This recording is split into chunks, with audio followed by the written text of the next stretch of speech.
Hey guys, welcome back to weekly updates. तो आज की वीकली अपडेट के अंदर सबसे पहले हम बिटकॉइन का प्राइस एनालिसिस करेंगे एंड उसके बाद इस वीक की इंपॉर्टेंट न्यूज़ और इवेंट जो है उनको यहाँ पर देखेंगे। तो सबसे पहले यहाँ पर बिटकॉइन का एनालिसिस हम करते हैं।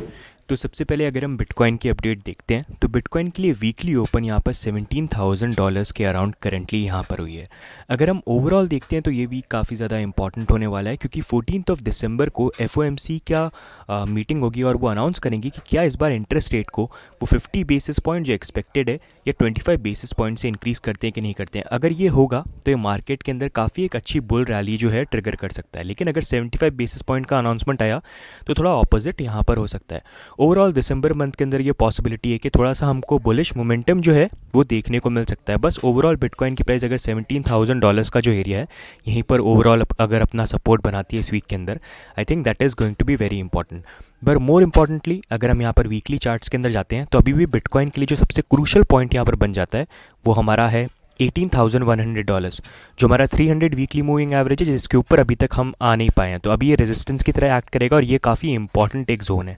तो जब तक ये वीकली के अंदर क्लोज नहीं होता है, डेंजर से अभी तक हम अभी बाहर नहीं निकले हैं। तो ये सबसे इंपॉर्टेंट रहेगा। देखते हैं 14 दिसंबर तक इसके ऊपर हम जाते हैं कि नहीं जाते हैं। दूसरा अगर हम इथीरियम पे देखते हैं तो इथीरियम भी काफ़ी इंपॉर्टेंट जोन के अंदर है, जहाँ पर 200 weekly moving average currently Ethereum test कर रहा है एंड काफ़ी टाइम से जो अपवर्ड मूविंग एक ट्रेंड लाइन है उसको भी इथीरियम यहाँ पर टेस्ट कर रहा है। इथीरियम के लिए भी 14 दिसंबर काफ़ी इंपॉर्टेंट टाइम यहाँ पर आएगा। बाकी अगर हम डॉलर इंडेक्स को देखेंगे तो हमारा जो अपवर्ड मूविंग चैनल है उससे काफ़ी ज़्यादा अगर आप देखेंगे हमारा जो डॉलर इंडेक्स है अब नीचे यहाँ पर आ चुका है, which is in a way also indicating कि अब मार्केट के अंदर रिलीफ के जो चांसेस हैं वो काफ़ी ज़्यादा है। तो होपफुली दिसंबर जो है थोड़ा अच्छा मंथ जो है यहाँ पर चले जाए। पूरा साल जो है काफ़ी रेड रहा है, तो इस बार का जो मंथ है वो अच्छा चले जाए तो थोड़ा अच्छा यहाँ पर रहेगा। बाकी फंडिंग रेट अकॉर्डिंग अगर हम देखते हैं तो it's overall okay. I don't see much.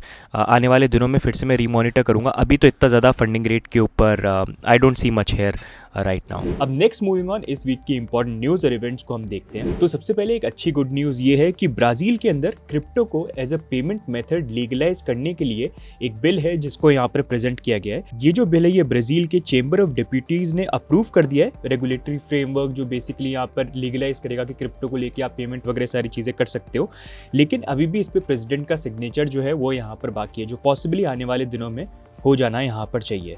बाकी नेक्स्ट अपडेट है रशिया से, जहाँ पर जिस तरह के सैंक्शंस और रिस्ट्रिक्शंस उनके ऊपर लगाए गए हैं, तो यहाँ पर रशियन प्रेसिडेंट का बोलना यहाँ पर यह है कि एक इंटरनेशनल पेमेंट सिस्टम की बहुत ज़्यादा यहाँ पर ज़रूरत है जो इंडिपेंडेंट हो और किसी थर्ड पार्टी या बैंक के इंटरफेरेंस के बिना यहाँ पर चले। उनका बोलना ये है कि ये जो इंडिपेंडेंट सिस्टम होगा ये यहाँ पर बन सकता है डिजिटल करेंसी और ब्लॉकचेन को यूज़ यहाँ पर करके। एक ऑलरेडी है बिटकॉइन, तो उसी को यहाँ पर यूज़ कर सकते हैं। But anyways next moving on अगर हम बात करेंगे तो CFTC ने यहाँ पर बिटकॉइन को कमोडिटी बोला है। अगर आप देखेंगे CFTC के चेयरमैन रॉस्टन बेनेम, उन्होंने ये बोला कि bitcoin is the only crypto currency जिसको आप एज ए कमोडिटी यहाँ पर देख सकते हो। साथ में अगर SEC चेयरमैन गैरी गेंसलर को देखोगे तो उन्होंने पास्ट में यहाँ पर ये चीज़ बोला है कि इथीरियम जो है अब वो एक तरह से सिक्योरिटी यहाँ पर बन सकता है, क्योंकि अब वो प्रूफ ऑफ वर्क से प्रूफ ऑफ स्टेक के ऊपर यहाँ पर मूव हो गया है। साथ में CFTC का भी ये रिकमेंडेशन है कि अभी जो FTX का कोलैप्स है उसके बाद यहाँ पर जो क्रिप्टो एक्सचेंजेस हैं उनको लेके भी यहाँ पर उनको रजिस्टर कहीं ना कहीं करना चाहिए हमारे साथ, क्योंकि यहाँ पर रिटेल इन्वेस्टर्स के ऊपर कहीं ना कहीं रिस्क आता है। तो आने वाले टाइम पे possibly this will eventually happen, जहाँ पर जो एक्सचेंजेस हैं उनको भी गवर्नमेंट के साथ या कोई रेगुलेटरी बॉडी के साथ, डिपेंडिंग ऑन किस कंट्री के अंदर वो ऑपरेट कर रहे हैं, लाइसेंसेस लेने पड़ेंगे, जैसे स्टॉक मार्केट या स्टॉक एक्सचेंजेस के अंदर भी यहाँ पर होता है। तो eventually it is going to happen.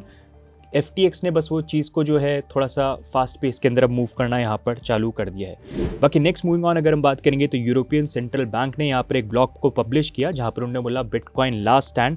Article बोल ये रहा है कि यहाँ पर बिटकॉइन जो है it is on a road to irrelevance, और साथ में उन्होंने ये भी चीज़ बोली कि अगर क्रिप्टो का रेगुलेशन हो रहा है तो उसको मिसअंडरस्टैंड नहीं करना चाहिए कि we are in a way approving crypto. साथ में उन्होंने ये बोला कि technologies like distributed ledger technology और ब्लॉकचेन, उसमें बहुत ज़्यादा वैल्यू है, सोसाइटी के लिए बहुत सारी चीज़ें यहाँ पर बन सकती है and they expect good things out of it. So it is a good sign to see कि फाइनली यहाँ पर जो है बुल मार्केट में तो सारी बुलिश चीज़ें आती है, तो अब ऐसी जो स्टेटमेंट्स आती हैं इन अ वे थोड़ा सा इंडिकेशन देती है कि द बॉटम इज़, अगर आया नहीं है तो इट इज़ वेरी नियर।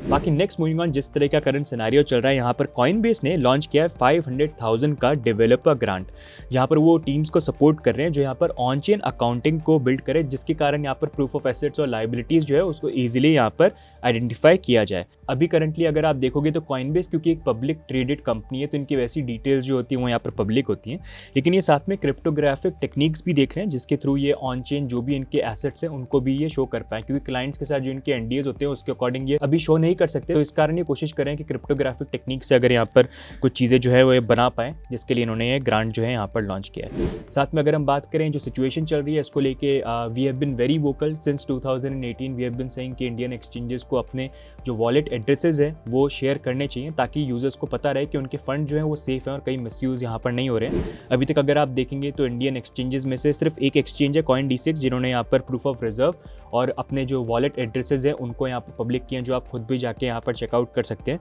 लेकिन बाकी एक्सचेंजेस जो हैं उनकी तरफ से अभी कोई भी अपडेट या स्टेटमेंट या कोई भी चीज़ नहीं आई। It is very sad to see कि इंडियन एक्सचेंजेस जो हैं इतना स्लो क्यों यहाँ पर मूव कर रहे हैं, जहाँ पर ट्रांसपेरेंसी और ट्रस्ट की अभी सबसे ज़्यादा यहाँ पर ज़रूरत है। जहाँ पर बाहर के इंटरनेशनल एक्सचेंजेस अगर आप देखोगे तो मेजरली सबने फटाफट 1 by 1 अपने प्रूफ ऑफ रिजर्व जो है कहीं ना कहीं शो करने की कोशिश करी, लेकिन इंडियन एक्सचेंजेस में से I don't know what is happening. It's important कि ये भी जो अपने रिजर्व्स हैं, अपने जो वॉलेट एड्रेस हैं उनको पब्लिक करें, एंड जितना वो टाइम लगा रहे हैं उससे ये मिसट्रस्ट और बैठ रहा है कि कहीं ना कहीं ऐसा तो नहीं है कि इनके वॉलेट एड्रेस में मतलब कुछ गड़बड़ नहीं हो। So I think it's high time कि बाकी इंडियन एक्सचेंजेस भी जो हैं वो दे कम फॉरवर्ड, एंड अभी जो लोगों का ट्रस्ट ब्रेक हुआ है कहीं ना कहीं उसको मतलब उसको फिक्स करने के लिए they at least come up with proof of reserves and यहाँ पर पब्लिक एड्रेस जो है वो शो करें। What do you think about this? Do let us know in the comments. बाकी नेक्स्ट मूविंग ऑन अगर हम बात करेंगे तो डिजिटल रुपी का जो रिटेल पायलट है वो फाइनली यहाँ पर स्टार्ट हो चुका है। तो डिजिटल रुपी आर, पहले हमने बात करी थी डिजिटल रुपी डब्ल्यू जो होलसेल का सेगमेंट का था, अब ये रिटेल वाला जो है यहाँ पर स्टार्ट हो चुका है, जो 1 दिसंबर से यहाँ पर पायलट इसका स्टार्ट हो गया है। एंड अगर आप देखोगे ये एक तरह से डिजिटल टोकन होगा जो यहाँ पर लीगल टेंडर मतलब इंडियन रुपी जैसा होता है उसी को रिप्रेजेंट यहाँ पर करेगा, which will be distributed through banks. Users जो है यहाँ पर इस डिजिटल रुपी को यूज़ करके एक डिजिटल वॉलेट होगा जिसके अंदर वो रख पाएंगे, और ये डिजिटल वॉलेट बैंक वाले ही जो है यहाँ पर प्रोवाइड करेंगे, और उससे फिर वो जो ट्रांजेक्शन्स है यहाँ पर कर सकते हैं। ये वॉलेट जो है ये लोगों के फ़ोन के अंदर ही स्टोर होंगे जैसे नॉर्मली आपकी पेटीएम एंड बाकी एप्लीकेशंस यहाँ पर होती है। अब अगर हम बात करें ये डिजिटल रुपी लॉन्च तो हो गया, लेकिन इसको लेके इतने ज़्यादा बैंकर्स जो भी टेस्ट कर रहे हैं इम्प्रेस नहीं है। रीसेंट इंटरव्यू के अंदर काफ़ी सारे यहाँ पर जो इंडियन बैंकर्स हैं उनका बोलना यहाँ पर ये है कि डिजिटल रुपी अभी अगर आप देखोगे टाइम के अकॉर्डिंग तो थोड़ा सा इनएफिशिएंट है, एंड इतना कोई एडवांटेज नहीं है कंपेयर टू अभी हमारे पास जो एग्जिस्टिंग इंटरनेट बेस्ड ट्रांजेक्शन हम करते हैं जैसे यूपीआई या बाकी यहाँ पर होते हैं। और उनका यहाँ पर ये भी बोलना है कि उनके अकॉर्डिंग उनको नहीं लगता कि डिजिटल रुपी यहाँ पर यूज़ किया जाएगा unless and until RBI push करे कि आपको कंपलसरी यहाँ पर यूज़ करना पड़ेगा। अब ऑलमोस्ट अगर आप देखेंगे 1 मंथ है यहाँ पर जहाँ पर बैंक्स जो है यहाँ पर टेस्ट करेंगे डिजिटल रुपी को, तो let's see how it plays out in the and. बाकी नेक्स्ट मूविंग ऑन एप्पल का अगर आप देखेंगे एंटी क्रिप्टो स्टांस जो है यहाँ पर कंटिन्यूएशन के अंदर है, जहाँ पर एप्पल ने रिसेंटली रिस्ट्रिक्ट किया एनएफटी ट्रांसफर्स के अंदर कॉइनबेस वॉलेट में, जहाँ पर उन्होंने ये चीज़ बोली कि अगर आप एनएफटी ट्रांसफर करते हो तो जो भी गैस फी लगती है उसका 30% कट जो है वो यहाँ पर एप्पल को दो। तो इस कारण जो एनएफटी ट्रांसफर जो है यहाँ पर रुक गए हैं, और इसी के रिस्पॉन्स में यहाँ पर कॉइनबेस ने अपने एनएफटी ट्रांसफर जो है उनको यहाँ पर रोक दिया। इनफैक्ट मेटामास्क के जो डेवलपर डैन फिनली है उन्होंने भी बोला कि ये 30% जो है टैक्स ये अब्यूज़ है और मोनोपोली है, यहाँ पर क्रिप्टो इंडस्ट्री को एप्पल को डंप यहाँ पर कर देना चाहिए। साथ में यहाँ पर लाइब्रेरी भी यहाँ पर फॉरवर्ड आए जहाँ पर उन्होंने ये चीज़ बोली कि एप्पल ने उनको रिस्ट्रिक्ट किया था और बोला था कि कोविड के टाइम पे कि अपने प्लेटफॉर्म से आप कोविड को लेके जो भी वीडियोज़ आ रहे हैं उस वर्ड को आप फिल्टर यहाँ पर करिए। तो कहीं ना कहीं एप्पल जो है अपनी पावर यूज़ तो करती है, रिस्ट्रिक्शंस तो लगाती है। बाकी नेक्स्ट मूविंग ऑन एक और यहाँ पर एक्सप्लॉइट जो हमको देखने को मिला, इस बार एक्सप्लॉइट ANKR के ऊपर हुआ जहाँ पर ANKR के डेवलपर की प्राइवेट की यहाँ पर कॉम्प्रोमाइज़ हो गई थी, और जब ये कॉम्प्रोमाइज़ हुई तो यहाँ पर जो एक्सप्लॉइटर था उसने around trillions of BNBC token जो है जो BNB का रिप्रेजेंटेशन बन जाता है वो यहाँ पर बनाया, एंड अराउंड $5 मिलियन इस हैक के अंदर उसने यहाँ पर चोरी की है। ANKR ने वैसे प्रपोज किया कि वो कॉम्पनसेट करेंगे यहाँ पर यूजर्स को और लिक्विडिटी प्रोवाइडर्स को खुद यहाँ पर $5 मिलियन वर्थ ऑफ BNB को बाय करके। बाकी नेक्स्ट मूविंग ऑन यहाँ पर FTX का जो ये पूरा जो आग लगी है ये अभी वाइल्ड फायर की तरह आगे बढ़ रही है, जहाँ पर BlockFi उन्होंने भी चैप्टर फाइल बैंक्रप्सी जो है वो यहाँ पर फाइल कर दी है। अगर आप देखोगे FTX US यहाँ पर ओ करती है अराउंड $275 मिलियन। साथ में यहाँ पर सैमसंग नेक्स्ट ने भी बोला है कि उन्होंने भी यहाँ पर कुछ इन्वेस्टमेंट जो है यहाँ पर FTX के अंदर किया था, लेकिन उन्होंने बोला कि वो स्मॉल इन्वेस्टमेंट था, तो उनके डेली ऑपरेशन पे इतना फर्क जो है यहाँ पर नहीं पड़ना चाहिए। साथ में ब्लैक रॉक ने भी ये बोला कि उन्होंने अराउंड $24 मिलियन जो है वो FTX के अंदर कहीं ना कहीं इन्वेस्ट किए थे। तो ब्लैक रॉक के लिए तो $24 million is not that big amount, but still. बाकी next moving on, recently SBF ने कुछ इंटरव्यूज़ भी करे जहाँ पर उनका बोलना ये है कि FTX US के कस्टमर्स जो हैं वो यहाँ पर फुली सॉल्वेंट हैं एंड विड्रॉल जो है वो जब भी वो चाहे उसको ओपन यहाँ पर कर सकते हैं। साथ में उन्होंने ये चीज़ बोला कि एलामेडा रिसर्च जो है उसको मैं यहाँ पर रन नहीं कर रहा था और मेरे को नहीं पता था कि वहाँ पर हो क्या रहा है। साथ में उन्होंने ये चीज़ बोला कि यहाँ पर जो बैकडोर एक्सेस था FTX के ऊपर, उसके जो रूमर्स आ रहे हैं दैट इज़ नॉट ट्रू। साथ में इन्होंने ये भी चीज़ बोली कि FTX का जो यहाँ पर हैक हुआ है किसी एक्स एम्प्लॉय ने किया, जहाँ पर किसी ने एक मैलवेयर को इंस्टॉल किया था एक्स एम्प्लॉय के सिस्टम के अंदर, जिसके कारण यहाँ पर ये हैक हुआ था। लेकिन सैम जिस तरह से स्टेटमेंट बोलते आए हैं, आई डोंट थिंक उनकी बातों पे इतना ज़्यादा ट्रस्ट या रिलाय यहाँ पर किया जा सकता है। But anyways moving on, crypto tax एक बहुत बड़ा टॉपिक रहा है इंडिया के अंदर स्टार्टिंग से ही, जब से 30% tax on 1% TDS and no loss set off introduce हुआ है। तो उसी के अकॉर्डिंग यहाँ पर हम देखते हैं कि अभी all over the world crypto tax का स्ट्रक्चर जो है वो कैसा है। तो आप स्क्रीन पे यहाँ पर देख सकते हैं।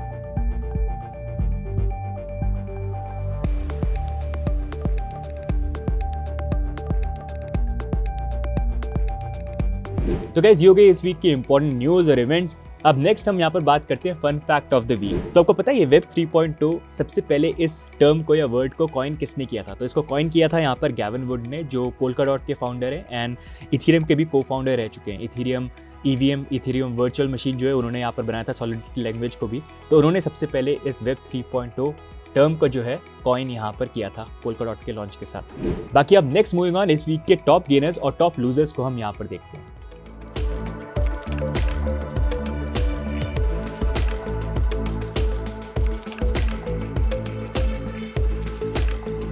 तो गाइस ये हो गए इस बार की वीकली अपडेट। बाकी आपकी क्या व्यू पॉइंट है मार्केट के बारे में, do let us know in the comments. और अगर आपको ये वीकली अपडेट अच्छे लग रहे हैं तो वीडियो को जरूर लाइक करिए, चैनल पे भी सब्सक्राइब करिए। बाकी मिलेंगे हम अगले वीडियो में, तब तक के लिए bye and take care, bye bye.